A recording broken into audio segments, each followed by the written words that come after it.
Well, hello all. This is Bernardo Brito from Geostrat S.A.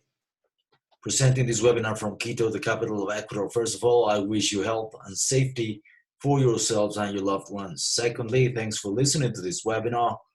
I hope to make the best out of your time. I'm Operations Manager at Geostrat S.A. with a bachelor's degree in economics and a master's degree in metals and energy finance from the Royal School of Mines in London.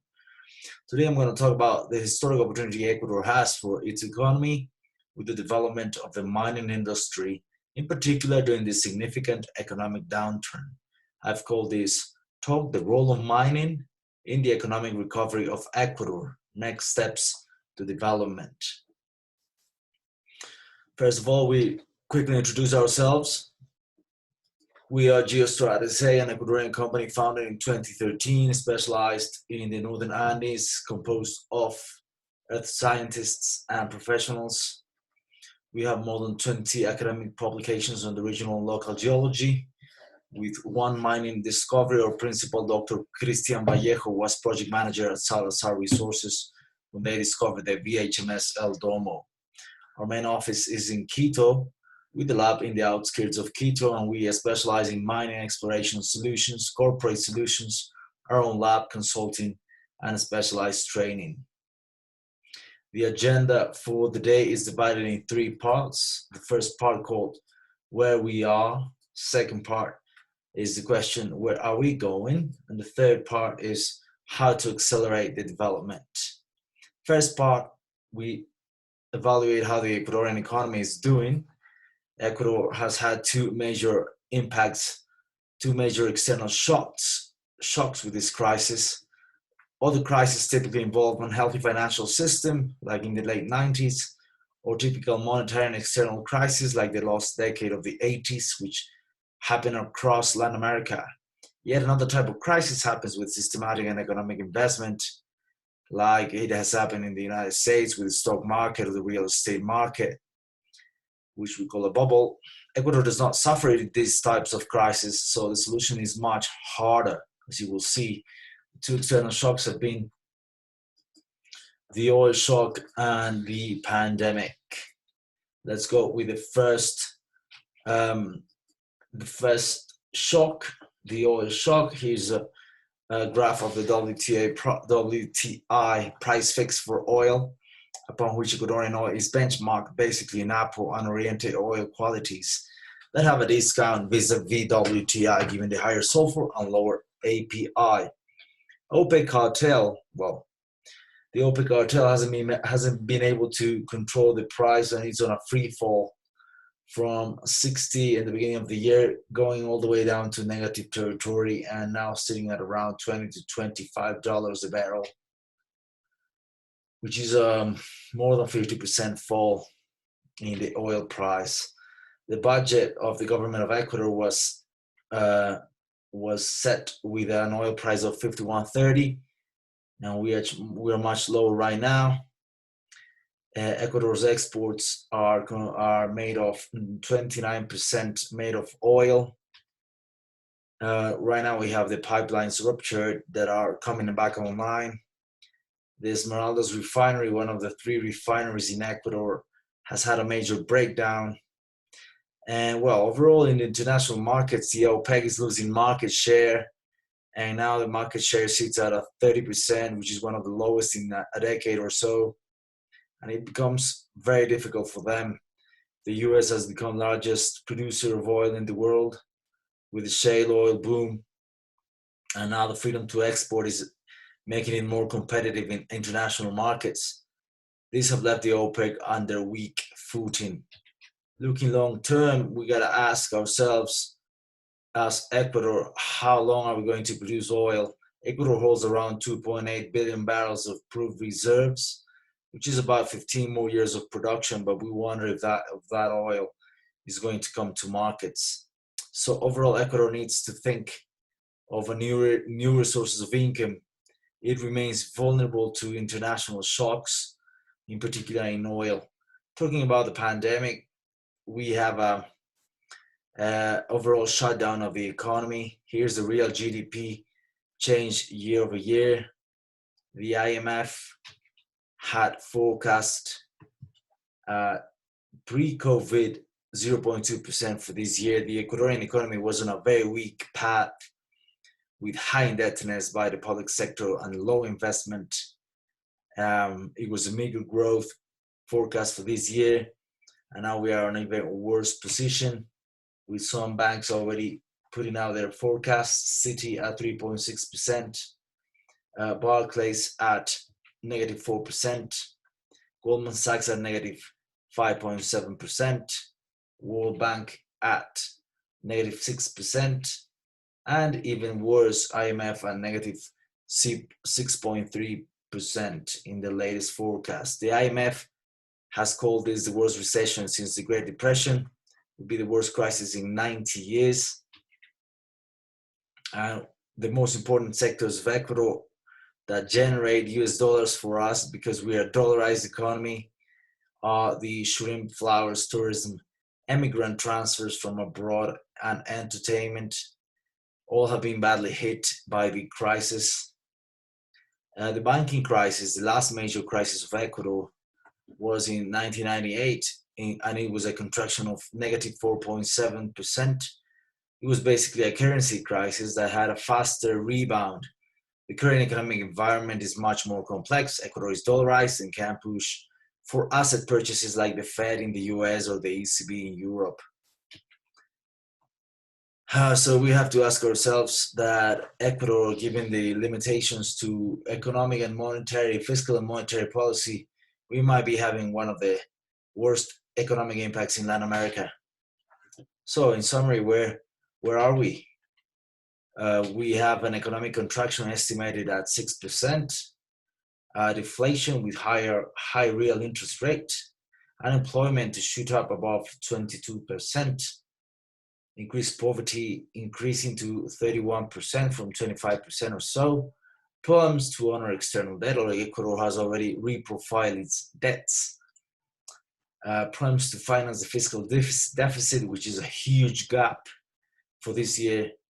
We have limited liquidity, low international reserves. We are very vulnerable on the monetary side, and high uncertainty because the government cannot enact new reforms. This is a painting on your right by Ecuadorian painter Camilo Egas, who lived in New York during the Great Depression. He produced some very poignant paintings at the time. We're moving on to the second point. Where are we going? Let's see first what the Ecuadorian economy needs for this crisis. We need output. Ecuadorian economy needs to go back to basics and start producing more, and that involves investment. Investment that doesn't come by decree, but by productivity and competitiveness. Ecuador needs to safeguard the dollarization. And overall, using the US dollar has been a positive development for a country with currency devaluations around the corner.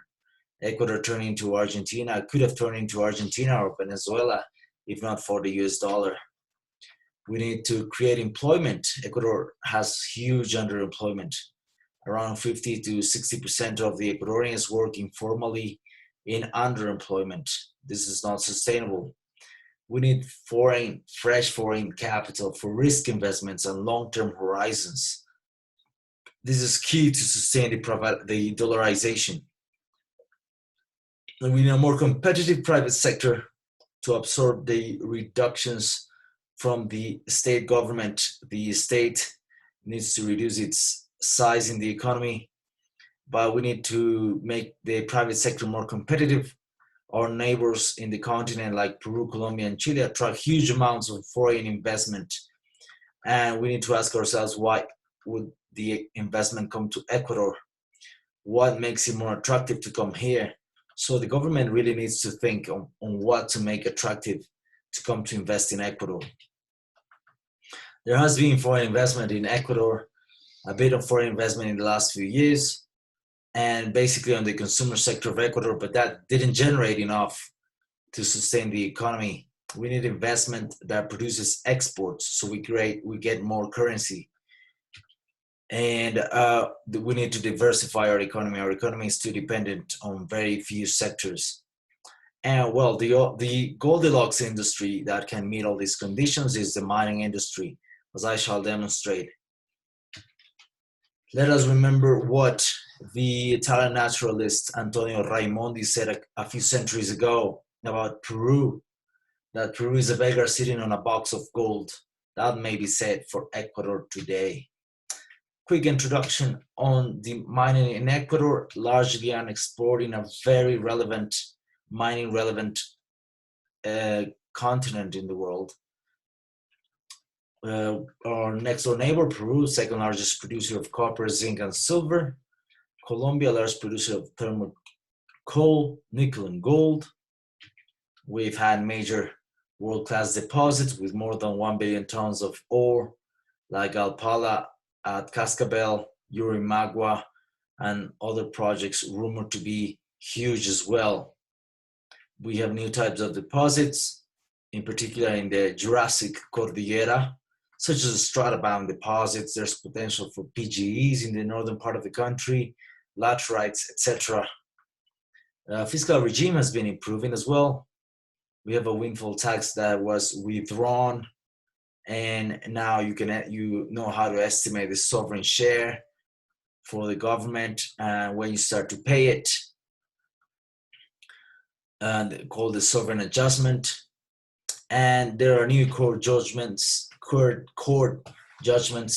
that are showing are de-risking the overall legal risks of the industry in Ecuador. So talking about the last point I mentioned, Ecuador needs to diversify the economy. Here we have a plot, but in black is oil, in yellow is gold, and in blue is copper. We shall see first of all the inverse correlation between gold and oil, which would make it very, very beneficial for the Ecuadorian economy in case of shocks, as we're going through now. We have higher volatility, as we can see in oil. We have less volatility in metals. We have better fundamentals long-term for metals. As we all know, the changing to renewable energy and clean energy will require much more metal intensity. So overall, turning into mining would make us less vulnerable, will make the Ecuadorian economy less vulnerable to shocks. Talking about foreign investment, which is what we require immediately. I have here made an estimate of the overall capital expenditures and sustaining capital expenditures plus exploration investments that would come to Ecuador if we develop all the projects available. So these are the projects already developed: Fruta del Norte and Mirador copper mine. Rio Blanco is still struggling a bit. We hope it comes into fruition soon. And we expect Loma Larga to come online. San Carlos Pananza copper project, very big, also to come online. Yurimagua world-class project. We expect it to come also on the investment and construction. Cascabel, Ruta del Cobre, Cangrejos Gran Bestia, Curipamba, La Plata small VHMS, and we've also added some exploration that should be growing through time. So to contextualize this into the overall economy, we have to see the GDP with estimates from 2020 on. We would be coming back to the same level of production by 2023. We expect mining investment as a percentage of GDP to reach up to 4%, which is a huge amount given that we are contracting 6% this year, and it will make the biggest part of the overall foreign direct investment in Ecuador. Talking about exports, we look at our main two projects, Fruta del Norte and Mirador, are coming online with production just recently. We expect that the next few years are going to be investment years, so we won't have many exports in the next 5 years, except for the two projects already producing. However, that will be If we add investment plus exports as a percentage of GDP, we're talking about that we're getting closer to 5% of GDP pretty soon, which is we make it a full-blown mining country. In terms of employment, I have made estimates. First of all, with the projects that already employ people, I've used actual data, which are Fruta del Norte and Mirador, a Rio Blanco, and very small project. But I've added all the overall direct and indirect employment at a ratio of 3 indirect jobs for 1 direct job. And we're looking to approach 100,000 jobs if we develop the industry fully. I have made estimates for every single project with the ones with more intensive investment, more intensive works requiring more employees, and also I've added some of the exploration. So we would be approaching 100,000 jobs in the industry with direct and indirect jobs. So moving on. That's exploration. Moving on. The last part of the webinar: how to accelerate development. Current initiatives that we have currently in the market, in the mining market of Ecuador. The government is withdrawing the tailings regulations. We have a new, more competitive staking of the licenses, more competitive staking process to stake areas for exploration. We are joining the Extractive Industry Transparency Initiative, and the industry has become of national interest with support from the high authorities, and it's really a strategic sector that is being reaffirming its position in the country. However, I am offering here a few advice for the government in starting with the economic policy. We need to reduce the external vulnerability with savings like Norway does, UAE, Qatar. We need a sovereign wealth fund ASAP, or we need to hedge oil like Mexico does. We need to reduce the state dependency of the economy. With 40% of the GDP being the state, we cannot continue depending on the state. We need to improve foreign investment. We need to enact again bilateral and multilateral investment treaties or trade agreements. We need to attract investment in higher industrial processes, which means higher, more value added. We need industrial parks and duty-free areas where we can add value to our commodities. We need to improve the local capital markets that are almost incipient.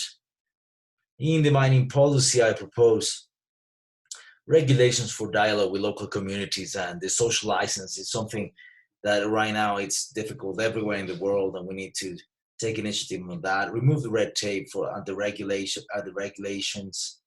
We need to be more expedited in the permitting. Attract longer investments like the POX plant that was proposed initially by Kinross at Fruta del Norte, bulk terminals for our bulk materials or bulk commodities, blending terminals, etc. Initiatives to incentivize the break-even projects. There are quite a few large mining projects in Ecuador that are not economic. We need to think how we're gonna help those projects. Fight illegal mining. We have a burgeoning illegal mining sector that we need to stop on its tracks, and we need to redraw the geological map and the anomalies map for the exploration sector. So in conclusion, the mining sector could contribute the following to the Ecuadorian economy: investment and economic growth in a historic recession scenario, diversification for the economy to reduce vulnerability to shocks, preserve the dollarization with foreign capital and exports, development projects under transparency, and employment generation, which is the most important thing right now for the country. I thank you for your time, and I'll see you next time. Please write to my email in case you have any questions, or go to our website at Geostrats, and S at the end, geostrats.com. Thank you.